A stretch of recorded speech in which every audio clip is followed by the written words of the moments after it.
Colour है। First law of thermodynamics किसके ऊपर बेस्ड था? Law of conservation of energy. Law of conservation of energy क्या कहता है? Energy neither be created not destroyed. चलिए यहां पर हम लोग देखते हैं कि इसमें लिमिटेशन क्या है, मतलब फर्स्ट लॉ थर्मोडायनेमिक्स के अंदर क्या क्या लिमिटेशन कंडीशन है। तो सबसे पहले बता रहे हैं इसके अंदर फर्स्ट इसका जो लिमिटेशन है, बोल सकते हो कि it is unable to predict, it is unable to predict the direction of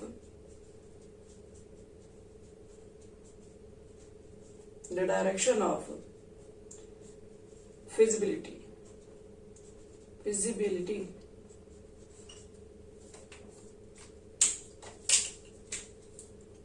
of the process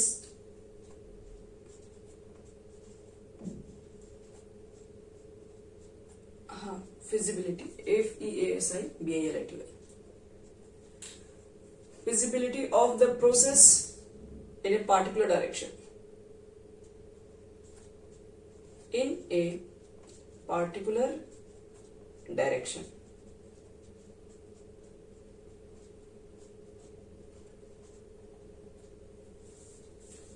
चलो इसका पहले हम मतलब समझते हैं ये क्या मतलब कहना चाह रहा है। जो आपके पास फर्स्ट लॉ थर्मोडायनेमिक्स है उसमें तुम्हारे पास, उसमें हम लोग बस ये बोलते हैं कि energy neither be created not destroyed, ठीक है। अब हम लोग को मान लो कि फर्स्ट लॉ थर्मोडायनेमिक्स यूज करने से हमें ये नहीं मालूम चलेगा कि हमारा जो रिएक्शन है, रिएक्शन का एक सही डायरेक्शन क्या है, रिएक्शन किस डायरेक्शन की तरफ जाएगा, ये चीजें हमें नहीं पता है। जैसे मतलब एक चीज समझो, एग्जाम्पल लेके, जैसे सपोज करो आपके पास, मान लो मैंने क्या किया है कि आप एक गरम मान लो कोई कॉफी रख दिया है, तो इसमें मान लो मैंने गरम कॉफी रख दिया, कुछ देर के लिए मैंने इसको एटमॉस्फेयर में खुले में ही छोड़ दिया गया। कुछ समय के बाद ये क्या होगा, ये आपके पास जो गरम कॉफी है कुछ देर के बाद ये ठंडा हो जाएगा पूरी तरीके से।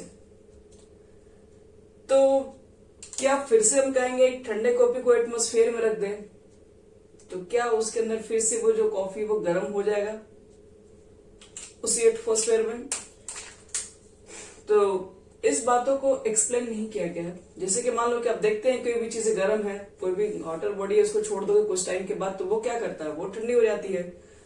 लेकिन फिर से वही हम ठंडी बॉडी को अगर छोड़ दें तो फिर से वो वापस उस फॉर्म में गर्म नहीं हो पाती। जैसे गर्म चाय एकदम उसको तुम ठंडा कर तुम एटमॉस्फेयर में छोड़ दोगे तो कुछ समय के बाद जो ठंडा हो जाएगा वो वापस वो ठंडा चाय उसी एटमॉस्फेयर में रखने पर फिर वापस उस तरह से वो गर्म नहीं हो पाता है। तो इस चीज के बारे में आपके पास कोई फर्स्ट लॉ थर्मोडायनेमिक्स का फॉर्मूला अप्लाई करके हम नहीं मालूम कर सकते हैं कि ये रिएक्शंस किधर जाएगा। या फिर इसको ऐसे बोल सकते हो, एक और एग्जांपल अगर हम दें, जैसे मान लो कि गैसेस के ऊपर बात करें, गैसेस को अगर हम यहाँ पे मान लो कि कोई एक डब्बे में गैस भर के लाए, उस डब्बे को अगर हम ओपन कर दें तो इसके अंदर जितने गैसेस पार्टिकल्स है वो निकल के चारों तरफ, मतलब जो भी आपके पास वॉल्यूम है, जो भी घर में जहां पर भी इसको मतलब ओपन करोगे वो चारों तरफ किस क्या होगी, वो लेवल मतलब हर जगह सराउंडेड हो जाएगी, हर जगह फैल जाएगी, डिस्ट्रीब्यूट हो जाएगी। तो क्या ऐसा हो सकता है कि वापस वही गैस एक्युमुलेट होकर एक पॉइंट पर आकर सारी गैस इकट्ठा इसी के अंदर चला जाए?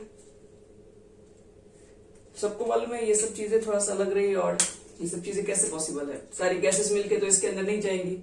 अब ये जो ठंडा कॉफी है वापस फिर से गर्म नहीं होगा, उसे गर्म करने के फिर उनको जाके हीट पे चाय वगैरह गैस पे जाके गर्म ही करना पड़ेगा, अपने आप ही नहीं हो सकता है। तो फर्स्ट लॉ थर्मोडायनेमिक्स ने ये चीजें हम लोग को बताई जरूर थी, energy neither be created nor be destroyed, लेकिन सब कुछ हम लोग वो फॉर्मूला यूज करके सारी चीजों को एक सही डायरेक्शन नहीं दे सकते थे। बहुत सारी ऐसी चीजें हैं कि रिएक्शन किस डायरेक्शन में हो रही है इस चीज के बारे में कोई एक्सप्लेन नहीं है। एक गर्म बॉडी ठंडी क्यों हो जा रही है, दो गर्म बॉडी को अगर मान लो कि एक ऐसे बॉडी को रखते हैं जैसे मान लो इसका टेम्परेचर 100 डिग्री सेल्सियस है और एक रखो मान लो इसका टेम्परेचर 50 डिग्री सेल्सियस है, और ये दोनों को आपस में अगर सटा के रखो कुछ देर के लिए ज्वाइन करके, तो आप देखेंगे कि एक गर्म वाले बॉडी क्या होगा, वो धीरे धीरे ठंडा होना स्टार्ट हो जाएगा, और एक ठंडा वाला जो बॉडी जिसका टेम्परेचर 50 था वो धीरे धीरे गर्म होना स्टार्ट हो जाएगा, और हीट इसके अंदर क्या होता है, फ्लो होते रहेगा। तब तक होते रहेगा जब तक कि दोनों का एटमोस्फेयर, मतलब दोनों का टेम्परेचर सेम ना हो जाए। 50-50 मान लो 75-75 पर आकर सपोज करो दोनों रुक गए, तो वापस ये ऐसा तो नहीं होना फिर वापस 75 से फिर इसमें जाकर फिर वापस ये 50 में कन्वर्ट हो जाएगा, तो फिर ऐसा ये कंडीशन पॉसिबल नहीं होता है। तो देखो इसमें क्या होता है ना कि जो सेकेंड लॉ जो हमारे पास थर्मोडायनेमिक्स स्टार्ट होता है वो आपको पहले को फेल इसलिए करता है क्योंकि ये बताता है कि पहले वाला जो चीजें हैं वो सही डायरेक्शन में एक्सप्लेन नहीं किया कि रिएक्शन तो हो रहा है, ठीक है, हम लोग को सबको समझ में आ रहा है, लेकिन एक सही डायरेक्शन क्या होना चाहिए, एक सही डायरेक्शन, हीट कैसे फ्लो होगा, वापस क्यों नहीं हो रहा है, तो ये सब चीजें सही डायरेक्शन नहीं दिया गया इसके अंदर है। तो इसी की वजह से याद रखना कि सेकेंड लॉ ऑफ थर्मोडायनेमिक्स के बाद हमको ये फर्स्ट लॉ ऑफ थर्मोडायनेमिक्स के बाद सेकेंड लॉ ऑफ थर्मोडायनेमिक्स को लाना पड़ा, क्योंकि फर्स्ट लॉ थर्मोडायनेमिक्स से याद रखना कि हम लोग ये चीजें नहीं मालूम कर सकते हैं कि आपका जो रिएक्शंस है उसकी फिजिबिलिटी क्या है, वो किस डायरेक्शंस के अंदर चल रही है, वो वापस अगर एक लोअर से अगर मान लो कि कोई किसी का बॉडी अगर हाई से लो हो रहा है तो वापस लो से वो हाई नहीं हो सकता है। जैसे एक और एग्जांपल अगर देखा जाए, जैसे हम लोग क्या लेते हैं, मान लो कि आपके पास एक ग्लास ले लो या कप ले लो और उसमें भर दो आप वाटर भर दीजिए और उसमें क्या कर दो, एक ड्रॉप ऑफ इंक डाल दो। इंक डालने के बाद वो क्या होगा, ग्लास पूरी तरीके से पानी पूरी तरीके से जाके स्प्रेड हो जाएगा, फैल जाएगा। अब ये वापस प्रोसेस उल्टा नहीं हो सकता है, जैसे सारे जो इंक है सब एक जगह एक्यूमुलेट होके वो वापस फिर से एक इंक पार्टिकल्स में कन्वर्ट हो जाए, तो ये भी पॉसिबल नहीं है। तो सही बात देखो क्या बताया जा रहा है इसके अंदर है, जो फर्स्ट लॉ थर्मोडायनेमिक्स है ये चीजें अच्छी तरीके से एक्सप्लेन नहीं करता है कि आपके पास रिएक्शंस की फिजिबिलिटी किधर हो रही है, मतलब वो किस डायरेक्शन की ओर प्रोसीड हो रही है, हाइयर टू लोअर जा रहा है, समझ में आ रहा है, लोअर टू हाइयर क्यों नहीं जा रहा है। तो इस चीज को हम लोग कहां पढ़ते हैं, फर्स्ट लॉ में नहीं पढ़ते हैं, इस चीज को हम लोग सेकेंड लॉ में पढ़ते हैं। तो पहली चीजें याद रखना ये बात होती है,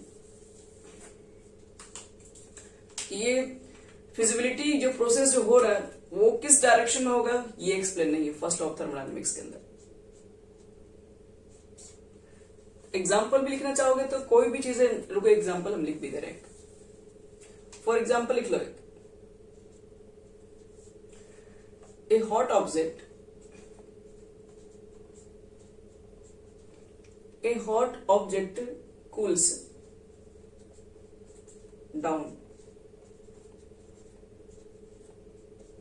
to the temperature of the surrounding.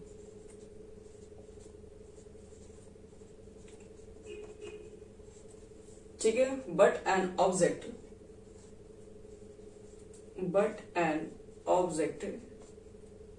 does not become hotter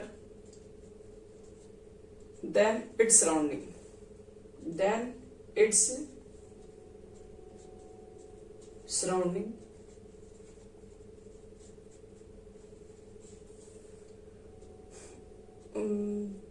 by its own.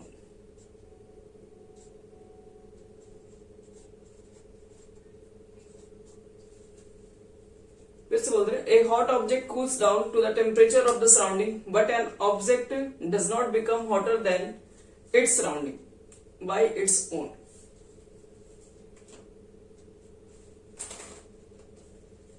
But कोई भी आपके पास एक कोई भी अगर कूल ऑब्जेक्ट होगा तो वो अपने आप से नहीं हो सकता सराउंडिंग से। तो पहला लिमिटेशंस ध्यान में रखना पड़ेगा इसमें। और भी तुम लोग चीजें देखते होगे, जैसे कि मान लो कि बारिश वगैरह होती है तो पानी ऊपर से नीचे ही आता है, तो फिर ऐसा नहीं होता है कि पानी फिर वापस नीचे से फिर वो ऊपर में चला जाए। तो एक तरीके से कहा जाए तो रिएक्शन जो हो रही है, जो भी चीजें हो रही है, उसकी फिजिबिलिटी आपके पास जो भी नेचुरल चीजें दिखाई पड़ रही है उसकी फिजिबिलिटी क्या है, वो किस डायरेक्शन में होगी, ये चीजें को प्रेडिक्ट नहीं किया गया। चलो अब दूसरा बात करते हैं, इसमें एक चीज और भी है। सेकंड बात लिखिए,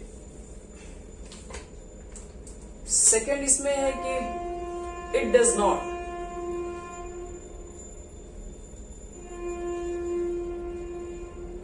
does not give any information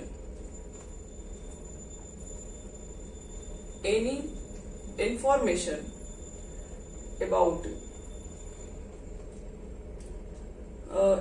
the extent to which change take place.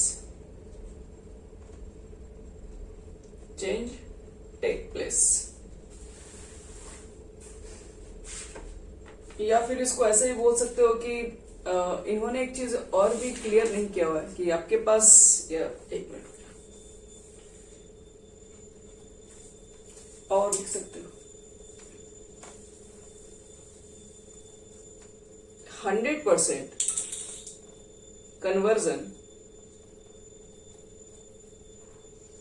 of heat into work is possible or not. इन्होंने इस चीज के बारे में एक्सप्लेन नहीं किया हुआ है कि 100% जो conversion of heat into work है वो पॉसिबल है या फिर नहीं है.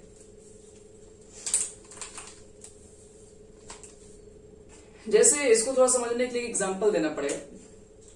हम लोग जैसे मान लो कि जो भी काम कर रहे होते हैं तो हीट से, मान लो कि वर्क से, कोई वर्क के दौरान अगर मान लो हीट क्रिएट हो रहा है, या फिर ऐसे बोल सकते हो कि आपने क्या किया, हीट के थ्रू कोई वर्क डन आपने किया. तो क्या हीट के थ्रू आप जो भी वर्क डन जो कर रहे हैं क्या वो 100% यूटिलाइज है? हीट के थ्रू जो वर्क डन हो रहा है, क्या आपको क्या लगता है कि आपके पास 100% हीट आपने दिया तो क्या 100% वो वर्क डन में ही कन्वर्ट कर रहा है? तो इस चीज के बारे में फर्स्ट लॉ थर्मोडायनेमिक्स के अंदर इस चीज का एक्सप्लेन नहीं मिलेगा. इसका देखो, इसका मतलब समझने के लिए इसको ऐसे समझो. जैसे मान लो कि आपके पास, हम लोग जो बाइक देखते हैं, कार देखते हैं, वो सब कार जो इसमें इंजन होता है उसमें लोग क्या करते हैं, पेट्रोल डालते हैं. डालने के बाद क्या होता है, उसका कंबशन होता है. कंबशन के दौरान क्या होता है कि वर्क डन होता है. जैसे आपका जो उसके अंदर व्हील है, जो पहिया वो रोटेट करता है, वही चीज है, आप आगे बढ़ रहे होते हैं. तो मान लो कि आपने इसके अंदर कुछ पेट्रोल डाला. जैसे मान लो कि आपने 1 लीटर का मान लो पेट्रोल डाला, और 1 लीटर पेट्रोल से मान लो कि 200, सपोज करो 200 किलो जूल का हीट रिलीज हुआ. तो 200 किलो जूल का हीट रिलीज हुआ, तो इससे मान लो कि अगर हम लोग कहें इसके अंदर कि क्या टोटल ये जितना हीट जो रिलीज हुआ इसके अंदर, क्या टोटल वर्क डन में कन्वर्ट हुआ, टोटल क्या उसको आपको रोटेट करने में, पहिया को रोटेट करने में काम कर रहा है, क्या फिर किस तरह से कुछ वेस्ट भी हो रहा है? तो सही मायने में कहा जाए तो इसके अंदर वेस्टेज भी है. क्यों? क्योंकि आप देखते हैं कि इंजन कुछ समय के बाद क्या होता है, काफी हीट हो जाता है. अगर 100% अगर कहा जाए कि पूरी तरीके से जो हीट जनरेट हुई वर्क डन में हो गया, तब तो फिर आपके पास वो जो उसके अंदर इंजन है वो गर्म ही फिर नहीं होता. आप देखते होंगे बाद में जो उसका साइलेंसर होता है वो बहुत ज्यादा हीट हो जाता है, हीटअप होने लगता है. तो इतना हीट होने के पीछे क्या कारण है? क्योंकि आपकी जितनी हीट दी हुई है, एक तो वो वर्क डन में कन्वर्ट हो रहा है, लेकिन कुछ उसके अंदर ऐसे भी हीट है जो कि एटमॉस्फेयर में फालतू में वेस्ट हो रहा है. यानी बोल सकते हैं कि 100% जो आपको हीट दिया गया, मतलब जितना 200 किलो जूल का जो हीट है वो टोटल वर्क डन में नहीं गया. कुछ हीट क्या हो गया, उसको इसी तरीके से क्या होगा, एटमॉस्फेयर में धीरे धीरे, मान लो कोई चीजें गर्म है, आप कुछ करेंगे नहीं तो कुछ देर बाद तो खुद ही ठंडा हो जाएगा एटमॉस्फेयर में जाने के बाद. तो ये जो 200 किलो जूल का अगर हीट है तो ये पूरी तरीके से वर्क डन में नहीं गया. इसमें कुछ ऐसे भी हीट्स थे जो कि एटमॉस्फेयर में धीरे धीरे क्या हो गए, कंटिन्यू कंज्यूम होते चले गए. तो इसका मतलब है कि आप 100% जो बोल रहे हैं, energy neither be created not destroyed, it can transfer एक फॉर्म से दूसरे फॉर्म. लेकिन हम देख रहे हैं हीट एनर्जी से हमने पूरा वर्क डन में कन्वर्ट नहीं किया, कुछ इसमें क्या होता है, वेस्ट भी हो रहा होता है. तो 100% जो कन्वर्जन ऑफ हीट है वर्क डन में, ये पॉसिबल नहीं होता है. वर्क डन से जो हीट निकलेगा वो तो मान के चलो कि 100% वो समझ में आता है. लेकिन आप एक जब भी हीट को वर्क डन के अंदर कन्वर्ट कर रहे होते हैं तो कोई जरूरी नहीं कि आपका टोटल हीट एक वर्क डन के अंदर कंज्यूम हो जाए. कुछ हीट होते हैं जो वेस्ट के अंदर चले जाते हैं. तो इस चीज के ऊपर फर्स्ट लॉ थर्मोडायनेमिक्स कोई बात नहीं करता है. तो यही कुछ दो चीजें की वजह से फर्स्ट लॉ थर्मोडायनेमिक्स के बाद हमको सेकेंड लॉ थर्मोडायनेमिक्स के बारे में पढ़ता है. एक तो रिएक्शंस जो आपके पास हो रही होती है, जो भी काम हो रहा होता है उसका एक सही डायरेक्शन नहीं है, उसकी फिजिबिलिटी ये नहीं कि किधर बढ़ेगा, किस डायरेक्शन की ओर मूव करेगा. प्रोसेस पता है क्या, ये होगा इसके अंदर ऐसे चेंज होगा, तो ये कैलकुलेट कर लेंगे, हीट कितना हुआ ये मालूम कर लेंगे, उसके अंदर एनर्जी क्या चेंज हुआ वो मालूम कर लेंगे। लेकिन एक सही डायरेक्शन आपको नहीं दिया गया कि हाँ ये चीजें अगर गर्म है तो किधर फिर मूव करेंगे, अगर वो ठंडा है तो फिर किधर, मतलब ये सब चीजें के ऊपर कोई बात नहीं है। तो फर्स्ट तो रिएक्शन की फिजिबिलिटी नहीं बताई गई है, और सेकंड तुम्हारा ये होता है कि ये जो कन्वर्जन ऑफ जो हीट है मतलब कैसे चेंजिंग आ रहा है, इस चीज के अंदर कोई भी एक्सप्लेन नहीं किया गया। तो ये सब बातों को हम लोग कहाँ पढ़ते हैं, ये सब सारी बातों को हम लोग पढ़ते हैं सेकेंड लॉ ऑफ थर्मोडायनेमिक्स। तो याद रखना बच्चे लोग, यही आपको दो डिलिमिटेशन को ध्यान में रखना है, एक डायरेक्शन के लिए और एक आपके पास conversion of heat into work. तो अगर आप फर्स्ट लॉ ऑफ थर्मोडायनेमिक्स को देख रहे हैं तो हम लोग बोल रहे हैं कि इसके अंदर की दो बातें गलत साबित कर रहे हैं कि एक तो डायरेक्शन फिजिबिलिटी का नहीं हमें मालूम चल रहा है, तभी डायरेक्शन सही रिप्रेजेंट करने के लिए हमें प्रोसेस पढ़ना पड़ता है सेकेंड लॉ ऑफ थर्मोडायनेमिक्स के अंदर, spontaneous and non spontaneous process. चलो पहले इसको पढ़ते हैं, उसके बाद आपको और भी धीरे धीरे आगे चीज को हम लोग स्टडी करेंगे।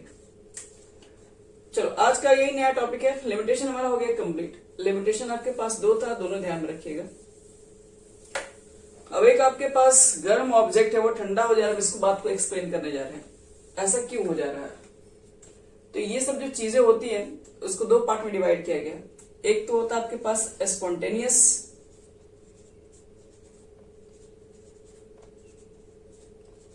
एंड जो दूसरा होता है वो होता है नॉन स्पॉन्टेनियस।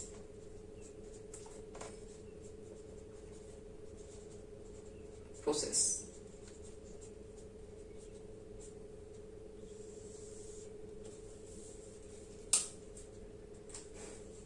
स्पॉन्टेनियस और नॉन स्पॉन्टेनियस प्रोसेस के अंदर देखो क्या होता है। पहले हम लोग बात करते हैं स्पॉन्टेनियस के ऊपर।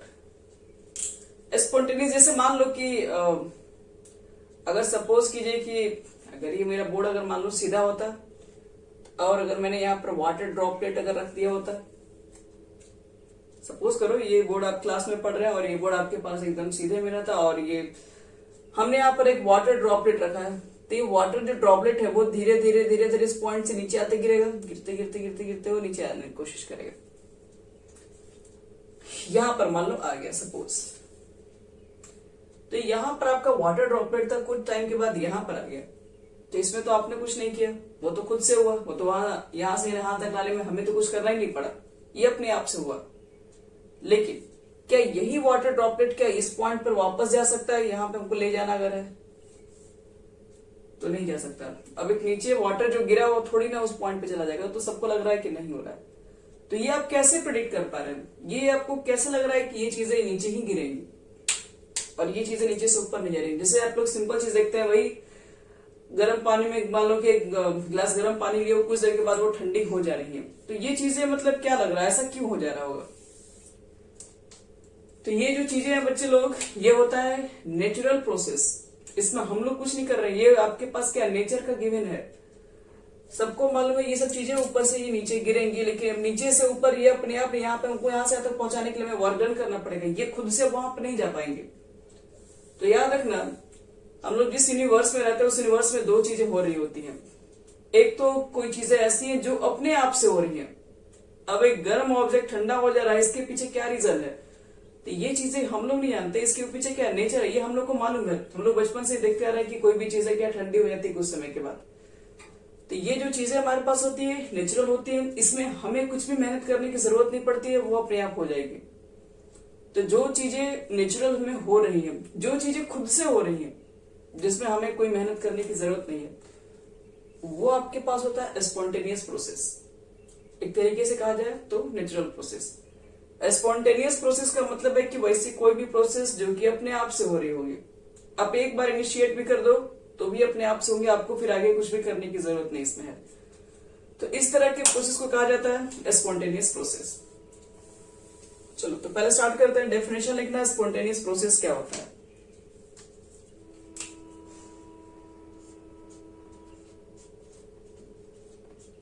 Spontaneous process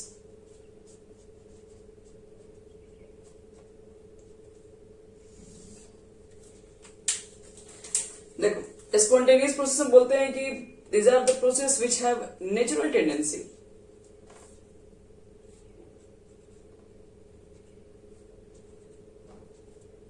these are the process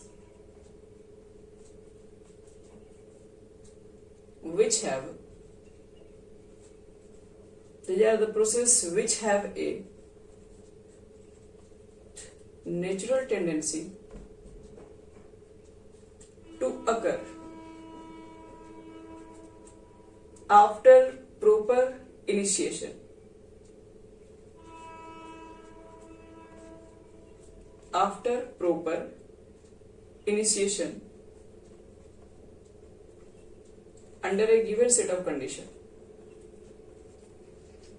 Under a given set of condition.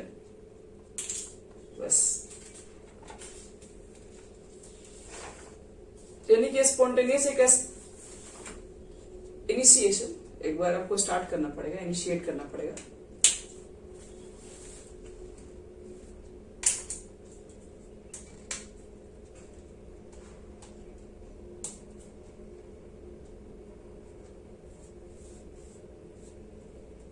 हो गया? तो एक ऐसा प्रोसेस जो कि खुद क्या है, जो कि एक नेचुरल टेंडेंसी रखता है, जो कि एक नेचर में बन रहा है। आपको बस एक सेट ऑफ कंडीशन में उसको क्या कर देना, इनिशिएट कर देना। मतलब एक बार आपको स्टार्ट करना, आपको कम से कम गर्म कॉफी तो लाना ही पड़ेगा ना। एक बार स्टार्ट करके रखोगे तो ये अपने आप ही हो जाएगा। अब एक चीज मान लो कि यहाँ पर हम कोई चीज को बर्न करने जला दे, तो जलने के बाद वो हीट फैलेगी, तो आपको एक बार तो उसको इनिशिएट करना पड़ेगा। एक बार इनिशिएट कर दोगे तो ये जो चीजें हैं वो ये आपस में फैलती रहेंगी। आपको वहां पर हीट को फैलाने की कोई जरूरत नहीं है। आपने किसी चीज पर अब आग लगा दिया, वो चीजें फैलेंगी। तो वो हमारा हो गया स्पॉन्टेनियस प्रोसेस, जिसको एक कंडीशन पे, एक सेट ऑफ कंडीशन पे हम लोग क्या कर दे, स्टार्ट कर दे, इनिशिएट कर दे, तो वो अपने आप होती रहे। तो उसको हम लोग बोलते हैं स्पॉन्टेनियस प्रोसेस कहते हैं, और इसे हम लोग एक इरिवर्सिबल प्रोसेस कहते हैं।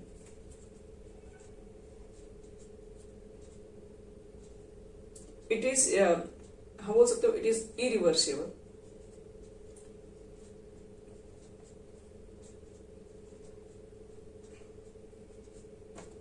इसको हम लोग इरिवर्सिबल प्रोसेस भी कह सकते हैं, या फिर इसका एक और नाम है।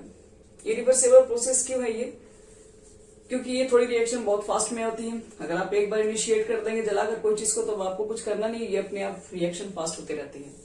तो एक तरीके से कह सकते हो कि एक इरिवर्सिबल प्रोसेस भी है, और इसको फिजिबल प्रोसेस भी कहा जाता है।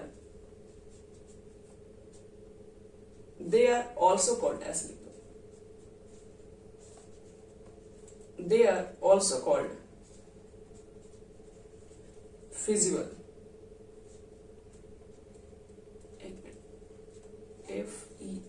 FEASIBLE, feasible or probable process,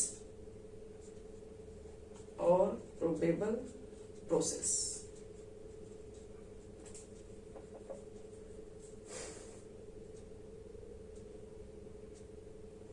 तो आपको क्या लगता है बच्चों लोग, कोई गर्म जो कोई ऑब्जेक्ट आप देख रहे हैं कि कुछ समय के बाद ठंडा हो रहा है, क्या ऐसा भी होगा कि ठंडा होकर वो बर्फ बन जाएगा? अब ऐसा तो नहीं होता है कि आप कॉफी रख देते हैं तो फिर ठंडा होने के बाद वो कुछ समय के बाद बर्फ बन जाएगा, ऐसा नहीं होता है। तो इसका मतलब है कि वो कब तक ठंडा होता रहेगा? जब तक, क्या बोलोगे, जब तक आपके पास जो वहां का टेम्परेचर है, क्योंकि आप कहीं भी रह रहे होंगे तो कुछ ना कुछ वहां टेम्परेचर होगा। जब तक वहां के टेम्परेचर को ऑब्जर्व नहीं कर लेगा, तब तक उसके अकॉर्डिंग वो ठंडा होते रहेगा। जहां वो टेम्परेचर को ऑब्जर्व कर लिया, जहां पर आप जिस टेम्परेचर पर है, तो जाहिर सी बात है कि अब उसके बाद वो ठंडा होना बंद हो जाएगा। तो बोल सकते हैं कि इसमें जो स्पॉन्टेनियस जो प्रोसेस होता है, एक तरीके का फिजिबल प्रोसेस है, नेचुरल टेंडेंसी है, नेचुरल प्रोसेस कह सकते हो। इसको इरिवर्सिबल भी प्रोसेस कहा जाता है। और अगर कहा जाए इसके अंदर द स्पॉन्टेनियस प्रोसेस कब तक चलेगा?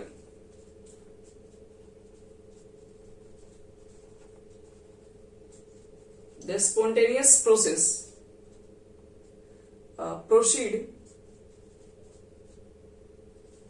proceed till at equilibrium,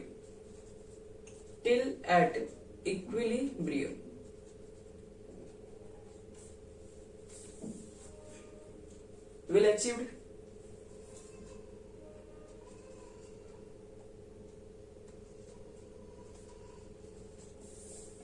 बस इतना ही। यही चीजें हम लोग यहाँ पर सीखते हम लोग हैं स्पॉन्टेनियस प्रोसेस के अंदर वैसा कोई भी प्रोसेस जो नेचुरल टेंडेंसी से हो रहा है, एक बार स्टार्ट करने के बाद वो अपने आप होते रहे। एक फास्ट प्रोसेस होता ही है। इस रिएक्शंस को जो अपने आप से हो रहा है उसको फिजिबल या प्रोबेबल प्रोसेस भी कहते हैं। और ये चीजें तब तक होती रहती है नेचर में जब तक की चीजें इक्विलिब्रियम पर ना आ जाए। इक्विलिब्रियम का मतलब ये हो गया कि अब इक्विलिब्रियम जैसे कि मान लो कि अब दो बॉडी, एक बॉडी गर्म है एक बॉडी ठंडा है, तब तक तो टेम्परेचर का तो ट्रांसफर होगा ही होगा। कब तक होगा? जब तक कि दोनों का टेम्परेचर इक्विलिब्रियम ना आ जाए, दोनों का टेम्परेचर एक पॉइंट पर ना आ जाए, तब तक ये चीजें होती रहती हैं। चलो अब इसमें से हम लोग एक दो एग्जाम्पल लिख ले रहे हैं। फॉर एग्जाम्पल लिखो स्पॉन्टेनियस प्रोसेस के अंदर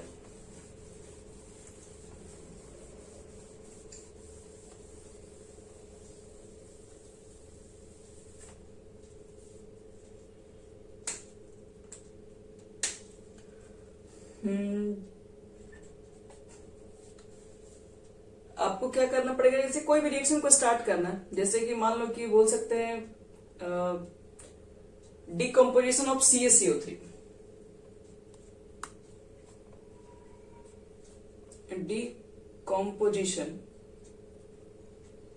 ऑफ CaCO3, कैल्शियम कार्बोनेट को डिकम्पोज कीजिए ऑन हीटिंग। ये तो हीटिंग करके ही आप काम कर सकते हैं।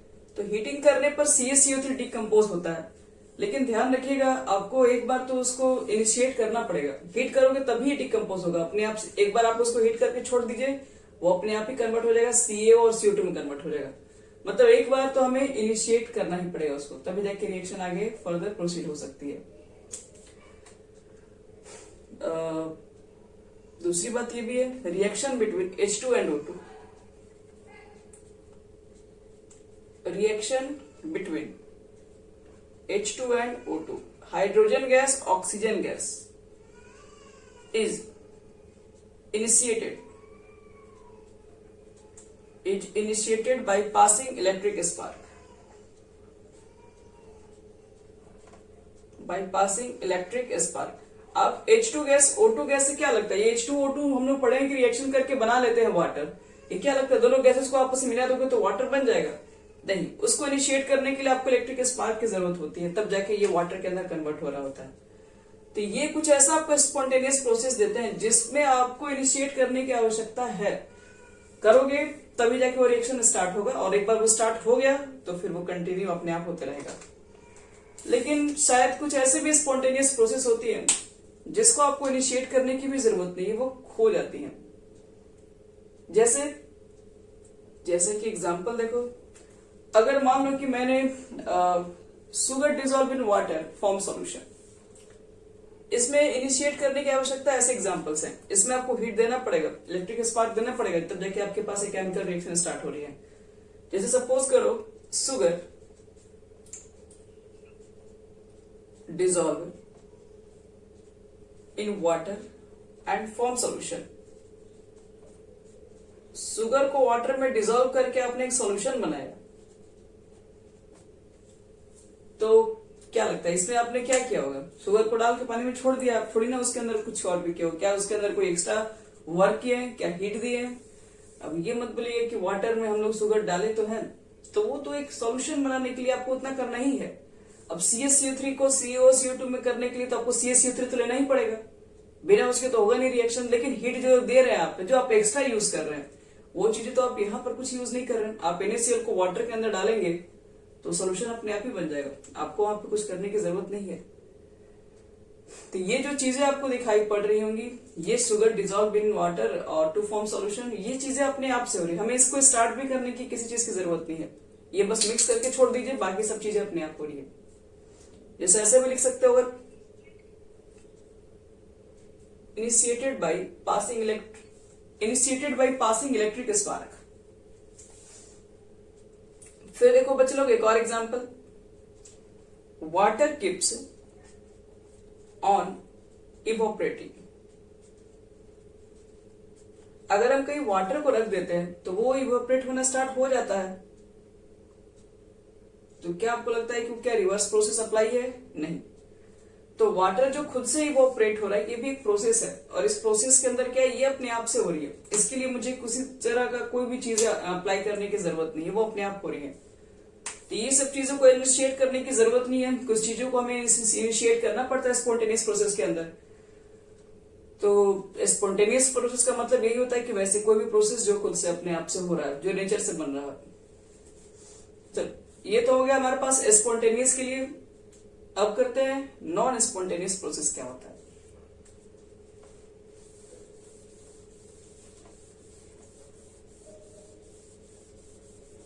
लिखो बच्चे लोग हेडिंग अब नॉन स्पॉन्टेनियस प्रोसेस।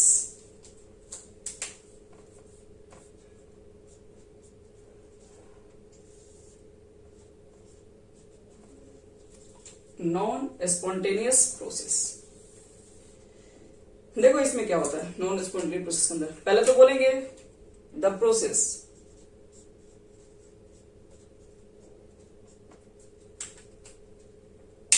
पहले जिसकी नेचुरल टेंडेंसी थी आपके पास, उसको हम लोग बोलते हैं स्पॉन्टेनियस। वैसे बोल सकते हैं the process which can neither take place by itself और nor by initiation is called non spontaneous process. The process which can neither take place by itself, ठीक है, nor by initiation is called a non-spontaneous process.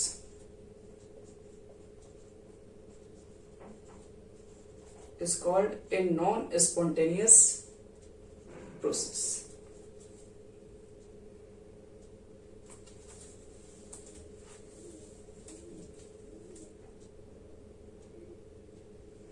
बोल सकते हो कि वैसी कोई भी प्रोसेस जो कि खुद से तो होती नहीं है, लेकिन आप एक बार स्टार्ट करके भी छोड़ दीजिएगा तब भी नहीं होगी। आपको प्रॉपर क्या करना पड़ेगा, एक एक पॉइंट पे आपको एनर्जी की सप्लाई करनी पड़ेगी। जैसे वही चीज बताएं, जो ड्रॉप जो था, ठीक है, वो यहां से यहां अगर गिर रहा है तो आपको क्या करना पड़ेगा, उस पॉइंट से वहां तक ले जाने के लिए आपको हर एक पॉइंट पे क्या करना पड़ेगा, आपको वर्क करना पड़ेगा। वो अपने आप ही नहीं चल जाएगा उधर। तो नॉन स्पॉन्टेनियस प्रोसेस का मतलब है, जैसे मान लो फिर से वही एग्जांपल दें, अगर मान लो मेरे पास कोई भी गर्म कॉफी है, वो ठंडी हो गई, वो स्पॉन्टेनियस से समझ में आ गया। लेकिन एक ठंडा कॉफी को आप गर्म करने के लिए वो बाई नेचुरल नहीं हो सकता। उसके लिए आपको क्या करना पड़ेगा, इसके लिए आपको जाना पड़ेगा किचन में। किचन में जाओगे, गैस पे चढ़ाओगे, हीट दोगे, तब जाके वो वापस मतलब हीट देते रहोगे तभी होगा। ऐसा नहीं है कि आप हीट देके छोड़ देंगे हो जाएगा एक बार में। ऐसा ही नहीं कि जाके एक बार उसको थोड़ा सा हीट दे दिए, गैस बंद कर दिए, फिर हो गया अपने आप से, फिर वो गर्म हो जाएगा। नहीं, एक बार में नहीं होगा। इनिशिएशन करने से भी कुछ नहीं होगा। आपको हीट कंटिन्यू उसको सप्लाई करते रहना पड़ेगा उस पॉइंट तक पहुंचने के लिए, उस पॉइंट गर्म होने के लिए। तो इस तरह के जो प्रोसेस होता है जो खुद से स्टार्ट नहीं होता है, जिसको स्टार्ट करने के लिए आपको एनर्जी लगानी पड़ती है, या फिर एक बार इनिशिएशन में करके छोड़ दोगे तब भी नहीं होने वाला है, उस तरह के प्रोसेस को हम बोलते हैं नॉन स्पॉन्टेनियस प्रोसेस, जो कि ये बाई नेचुरल नहीं होती। इसके लिए हमें क्या करना पड़ेगा, एनर्जी सप्लाई करना पड़ता है। फॉर एग्जाम्पल इसमें भी एक दो लिख लिया जाए। Flow of heat, flow of heat from a cold body to a hot body,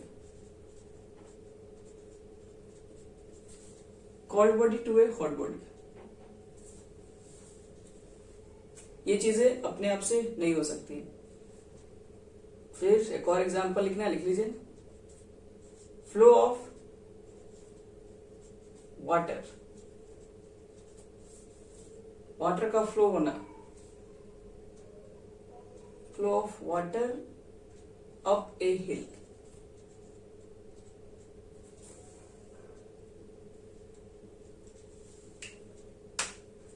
अगर मान लो बहुत कोई ऊंचाई से नीचे तो वाटर आ सकता है, लेकिन एक वाटर का नीचे से एक ऊंचाई तक फ्लो होना, ये चीजें पॉसिबल नहीं है। इस चीजों के लिए आपको तो करना ही पड़ेगा वहां पर।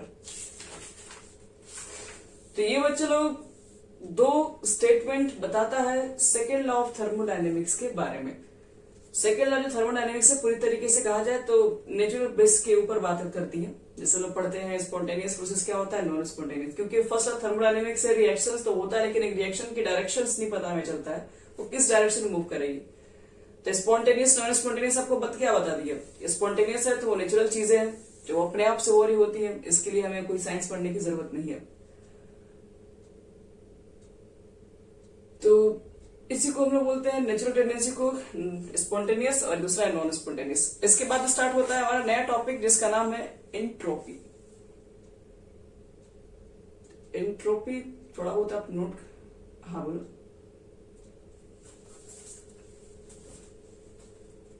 अच्छा,